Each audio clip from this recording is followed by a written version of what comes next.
ඔන්න ඉතින් අදත් දින කීපයකට පස්සේ අලි කතාවක් අරගෙන ආවා. ආයිබෝවන් කියලා පිළිගන්නවා අලිපාර YouTube channel එකත් එක්ක එකතු වෙලා ඉන්න සියලු දෙනාම. අලි රංචුවක් හෙමෙන් එළියට එන්න තමයි හදන්නේ. ඔවුන් ඊයේ රාත්‍රී ආහාර හොයාගෙන ගිහිල්ලා නැවත උදෑසන ඇවිල්ලා නැවතිලා හිටිය තැනින් එළියට. තැනින් තැන තියෙන මෙන්න මේ කටුපඳුරු වල අතු කඩාගෙන ඔවුන් ආහාරයට ගන්නවා. අපි මීට කලින් අරගෙන ඇවිල්ලා තියෙනවා රූපරාමු කීපයක්ම. කලාවැව පැත්තෙන් ගල්ගමුවට අලි සංක්‍රමණය වෙන්නේ ඇයි කියන එක ගැන ඒ වගේන් කතා කරලා තියෙනවා. මේ ඉන්නේ මිහිඳු. කලාවැව පැත්තේ ඉඳලා ගල්ගමුව පැත්තට සංක්‍රමණය වෙන තරුණ ඇත් පැටියෙක්.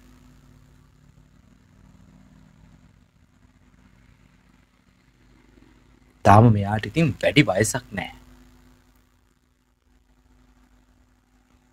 මේ අලි ඉන්නේ හරියටම කිව්වොත් කුරුණෑගල දිස්ත්‍රික්කයත් උතුරුමැද පළාතේ අනුරාධපුර දිස්ත්‍රික්කයත් මායිම් වන තැනක. කලාවැවේ ජලය පිරලා නිසා ඔවුන්ට කලාවැවේ වැව් ඉස්මත්ත අහිමි වෙලා. වෙනදා ජූනි අගෝස්තු සැප්තැම්බර් වගේ වෙනකල් කලාවැවේ වැව් ඉස්මත්තේ ලස්සනට සෙල්ලම් කර කර හිටිය අලි ඇත්තු ටික දැන් ඉන්නේ මිනිස්සුත් එක්ක ගැටුම් ඇති කරගෙන විවිධ පැතිවල ගම්මානවල. අලි කොටසක් කැකිරාව පැත්තට ගිහිල්ලා. තවත් අලි කොටසක් මාතලේ පැත්තට කාලෙකට යනවා. ගල්ගමුව පැත්තට නම් ඉතින් කොහොමත් කලාවැවේ අලි ඇත්තු ගියාවා. මොකද ගල්ගමුව පැත්තේ ඉන්නේ මේ කලාවැව බල්වැව ආශ්‍රිතව ජීවත් වෙන අලි ඇත්තුන්ගෙම නෑදෑ පිරිසක් වෙන්නේ නැති. වෙනදා ගල්ගමුව පැත්තට කලාවැව පැත්තෙන් නැවිලා තමන්ගේ ප්‍රදේශයට අලි ඇත්තු ගියත් දැන් ඒ ප්‍රදේශයේ ඔවුන්ට අහිමි වීම නිසා ගල්ගමුව ආශ්‍රිතව තියෙන පුංචි කඳු ගැට ටිකක් ජලය වැඩිපුර රැඳෙන වැව් ඉස්මතු ආශ්‍රිතව තියෙන පුංචි වනරොදවල් වල මේ අලි ඇත්තු නවතිනවා. මේ රංචුව මැන්දෙන් හෙමෙන් දල කෑල්ලක් පේනවා නේද? ටිකක් උසේ කෙනෙක් ඉන්නේ. මේ ඉන්නේ මංගල. මංගල කියන්නේ ඉතින් කලාව පැත්තෙන් කාලෙකට ගල්ගමුව පැත්තට සංක්‍රමණය වන ඇතෙක්. ඉස්සර මංගල මේ පැත්තට ඇවිල්ලා නැහැ. මෙයා දැන් වසර 4ක 5ක වගේ කාලෙක ඉඳලා තමයි මේ පැත්තට එන්නේ. අපි ඉතින් දන්නේ නැහැ කලාව පැත්තෙන් මේ ඇත්තු විතරක්ද එන්නේ නැත්නම් තවත් අලි රංචු වෙනවද කියලා. මොකද අනෙක් වනාලි හරියටම හඳුනගන්න බෑ මේගොල්ලෝ කොයි පැත්තේ ඉඳලා කොහෙන් ආවල්ද කියලා. නමුත් ඇත්තු නම් අඳුනගන්න පුළුවන් ඔවුන්ගේ හැඩය සහ තලවල පිහිටීම අනුව. මෙතන ඉන්නවා මංගලයි මිහිඳුයි දෙන්නම. වෙනත් වසරවල මේ කාලෙට මේ ප්‍රදේශවල රජ කරන්නේ අලි ඇත්තු. මාස් කන්නේ කුඹුරවල අස්වනු එල්ලලා ඉවරුණාට පස්සේ ඊළඟට මාස කීපයක් කුඹුරු වැඩ කරන්නේ නැහැ. කුඹුරු අත්හරිනවා. නමුත් ඉතින් පහුගිය මාස් කන්නේ වැව්වල වතුර අවශ්‍ය වුණේ නැහැ කුඹුරු වලට.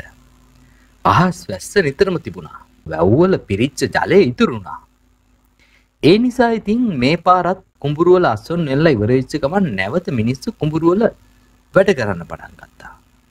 වෙනත් වසරවල වගේ නෙමෙයි. මේ වසරේ නැවත කුඹුරුත් වැඩ කළා.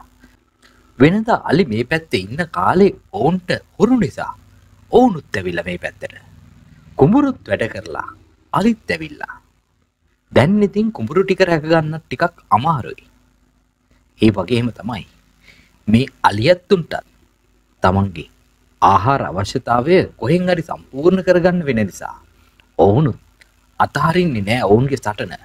ඔවුනුත් ඔරෙන් හරි පැනලා බලෙන් හරි කුඹුරකට පැනලා තමන්ගේ කුස පුරව ගන්න උත්සාහ කරනවා. එතනදි තමයි අලිමිනිස් ගැටුමක් නිර්මාණය වෙන්නේ. මේ වසර ටිකක් අලින්ටත් එච්චර සුබදායි වසරක් වෙන්නේ නැහැ. ඒ වගේම තමයි ගොවියන්ට. ගොවියන්ටත් ටිකක් අමාරුයි මේ වසරේ මේ කන්න කුඹුරු වල අස්වනු නෙලා ගන්න කල. කාලයකට පස්සේ තමයි මේ ප්‍රදේශවල යල් කන්නේ කුඹුරු වල වැඩ කරන්නේ ගොවියෝ. යල මහ කන්න දෙකෙන් යල් කන්නේ කුඹුරු වැඩ කරන ප්‍රමාණය හරි අඩුයි. කොහොම හරි ඉතින් මෙතෙන්ද අලිරංචුවක් ඇවිල්ලා මෙතන ඉතින් මංගල හිමි ඉන්නවා කියලා දැනගත්තට පස්සේ අවට ගම්මානවල පුංචි පුංචි ගැටව් වෙනවා අලි බලන්න. ඔවුන් ඉතින් හරියට අලි ගැන දන්නෙත් නැහැ. ඔවුන්ට කියලා දෙන්න කෙනෙකුත් නැහැ. ඒ නිසා ඔවුන් නැවිල්ලා ගස් උඩ ඉන්නේ අලි ටික එළියට එනකල්. අපි යනකොටත් ඒ වගේ පුංචි කොළු ගැටව් ටිකක් හිටියා ගහක් උඩ. ඒ නිසා අලි එහෙ මෙහෙ කැරකෙනවා. ඔවුන්ට එළියට එන්න විදියක් නැහැ. ඔවුන්ට දැනෙනවා මිනිස්සු කැවසෙනවා කියලා ඒ හරියේ. කොහොම හරි ඉතින් අර ගස්වල හිටිය කට්ටිය බස්සවල ටිකක් ඈත් කරගත්තට පස්සේ තමයි අලි ටික මේ විදියට හරි එළියට ආවේ.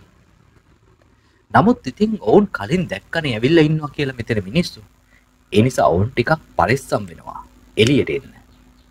රෑ වෙනකල් ඉදී වගේ මෙතන එළියට එන්නේ නැතුව. ඔන්න මංගල හිමින් හිමින් අලිරංචු පස්සෙන් ටිකක් එහා පැත්තට යන්න යනවා.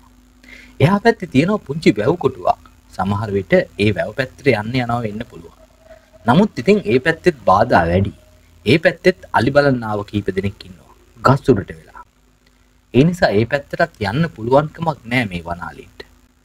මෙතන තියෙන්නේ පුංචි කඳු ගැටයක්. ඒ පුංචි කඳු ගැටේ වටේට තමයි මේ අලි ටික මේ විදිහට කැරකි කැරකි ඉන්නේ. අලි ටික කලබල වෙලා ඉන්නේ කොහොමද? ඔවුන් අතරත් පුංචි පුංචි ආරවුල් තියෙනවා. මේ අලි දෙන්න ටික වෙලාවකට කලින් ටිකක් එහෙම කලබලෙන් දිව්වා. කැලේ ඇතුලේ. දැන් මේ දෙන්න එළියට ඇවිල්ලා. හැබැයි ඉතින් දැන් නම් මේ බය වෙන්නේ මිනිස්සුන්ට. ඔවුන් අතර තිබ්බ ආරවුල ටිකක් සමතේකටපත් වුණා. මෙතන මිනිස්සු ඉන්නවා කියලා දැනුණට පස්සේ. ආයෙත් චුට්ටක් ඉස්සරහට ඇවිල්ලා බලනවා මොකද්ද මෙතන වෙන්නේ හරියටම. ඒ අතරේ වැව පැත්තට යන්න ගියපු වනාලි රංචුව හෙමින් අනිත් පැත්තට ගමන් කරනවා. මෙතන අලි 40ක් 50ක් විතර ඉන්නවා දැක්කා. නමුත් ඉතින් ඒ අතර හිටියේ මිහිඳුයි මංගලයි කියන ඇත්තු දෙන්න විතරයි. ඒ දෙන්න කොහොමත් කලාව පැත්තෙන් මේ පැත්තට ආව කට්ටිය. සමහර විට ඉතින් මේ අලි රංචුවත් ඒ පැත්තෙන් මේ පැත්තට කාලයකට සංක්‍රමණය වෙන අලි රංචුවක් වෙන්නත් පුළුවන්.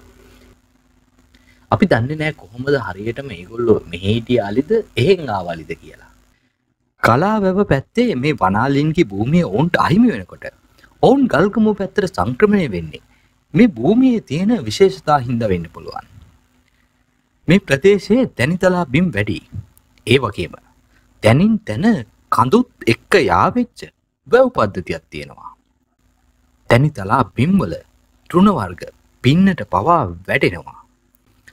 ඉතින් මේ වනාලින්ට අවශ්‍ය ආහාර අවශ්‍යතාවය ටිකක් හරි සපුරා ගන්න මේ ප්‍රදේශය ඔවුන්ට ප්‍රයෝජනවත් වෙනවා. ඒ නිසා තමයි ඔවුන් වඩාත් ප්‍රිය කරන්නේ මේ ගල්ගමුව ආශ්‍රිත ප්‍රදේශයට. කලා වැවට වතුර පුරවලා කලා වැව ටැංකියක් වගේ කළාට පස්සේ කලා වැවේ අලියැත්තු ගොඩක් අපේ රටට අහිමි වුණා. දෙස් විදෙස් සංචාරක පිරිසගේ හිත දිනාගත්ත ආකර්ශනීය තැනක් වෙච්ච කලා වැවේ වැව් ඉස්මත්ත දැන් වතුර වලින් පිරිච්ච ටැංකියක් බවට පත් වෙලා. වෙනත් වසරවල මීට වසර 5කට 6කට කලින් වගේ අපි කලා වැවේ වැව් බැම්ම දිග ගියොත් සවස් කාලයට කලා වැවේ වැව් පිටියේ අලි රංචු ඉන්නවා දකින්න පුළුවන්. හැබැයි ඉතින් දැන් කලා වැවේ වැව් බැම්ම දිග ගියොත් අගෝස්තු මාසෙ වගේ අපිට බලන්න වෙන්නේ ගස් යට කරගෙන වතුර පිරලා තියෙනවා. කවදාවත් වතුර අඩු වෙන්න දෙන්නේ නැහැ කලා වැවේ. වෙනත කලා වැවේ රැඳිච්ච වනාලි 300ක් විතර දැන් ඉන්නේ ගම්මානවල. ඒකට හොඳම උදාහරණයක් සපයනවා මේ රූප පෙළ. මේ රූප පෙළේ ඉන්න මංගලයි මිහිඳුයි දෙන්නම කලා වැව නිජබිම කරගත්ත කලා වැවේ ජීවත් වෙච්ච ඇත්තු දෙන්නෙක්. ඔවුනුත් එක්ක ඒ පැත්තෙන් ආව පිරිසක් වෙන්න පුළුවන් මේගොල්ලෝ. කොහොම හරි ඉතින් දැන් ගල්ගමුව ප්‍රදේශයේ ජීවත් වන අලි ප්‍රමාණයට සරිලන ආහාර මේ ප්‍රදේශයේ කොහොමත්ම නැහැ. මොවුන් ඉතින් මේ විදියට කඳු ආශ්‍රිතව තියෙන පුංචි වනරොදවල් වල දහවල් කාලයේ නැවතිලා රාත්‍රී කාලය වෙනකොට ආහාර හොයාගෙන අනිවාර්යෙන් කුඹුරු වලට ගෙවතු වලට වගා පෙම්වලට යන්නම වෙනවා. එහෙම නැත්තම් ඔවුන්ට මිය දෙන්න වෙන්නේ කුසකින් ඉඳලා. මේ පුංචි පුංචි වනරොතුවල් වල හැමදාම ඔවුන්ට අවශ්‍ය ආහාර නැහැ.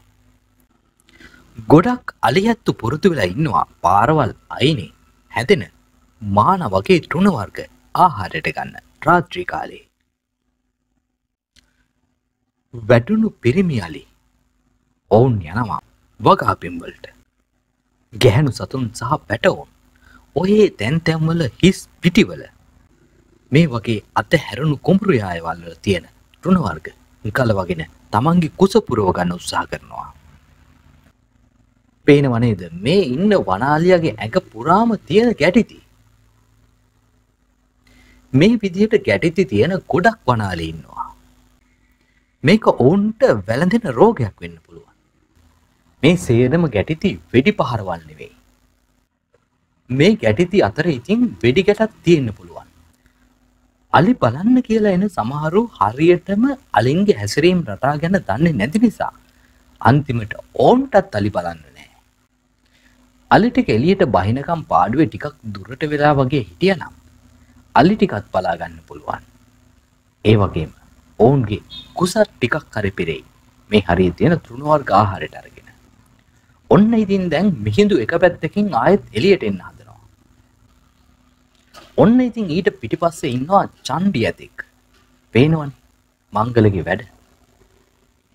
එහා පැත්තේ තිබ්බ ලොකු පඳුරක ලොකු අත්තක් බිමට කඩලා දැම්මා. ඒ විදිහට තමයි සමහර ශක්තිමත් පිරිමි අලි අනෙක් පැටවුන් සහ ගෑනු සත්තුන්ට කන්න කෑම එකතු කරලා දෙන්නේ. ඔවුන් කන්න කැමති සමහර ගස් වර්ග බිමට පෙරලනවා. අතු කඩනවා. ඒ වගේ තියෙන වැල්ලෙහිම ඉතුරු වෙලා ඉන්න අනිත් අලි ඒ ළඟ ඉන්න අනිත් අලි ටික ඒ වගේ තියෙන අතු වැල්ලෙහිම ආහාරයට ගන්නවා. එතන ඉතින් ඔන්න දූවිලි සෙල්ලමක් යනවා පිටිපස්සේ. ඇකට දූවිලි ගහ ගන්නවා බිම හරගෙන. ඒ අතරේ ඔන්න මිහිඳු හිමින් එනවා ඉස්සරහා තියෙන දිය කඩਿੱත්තකට යන්න. ඉතින් ඔන්න ඔහමයි අද දවසෙත් අලි කතාව. කලාවැව අහිමි වෙච්ච යන එන මන් නැති වෙච්ච අලි ගල්ගමුවට එන අතරමඟ රූප පෙළක්. එහෙනම් ඉතින් අතට ගිහිල්ලා එන්නම්. ආයෙත් දවසක තවත් රූප පෙළක් අරගෙන. අලි පාර YouTube channel එකත් එක්ක එකතු වෙලා හිටිය සියලු දෙනාටම බොහොමත්ම ස්තුතියි.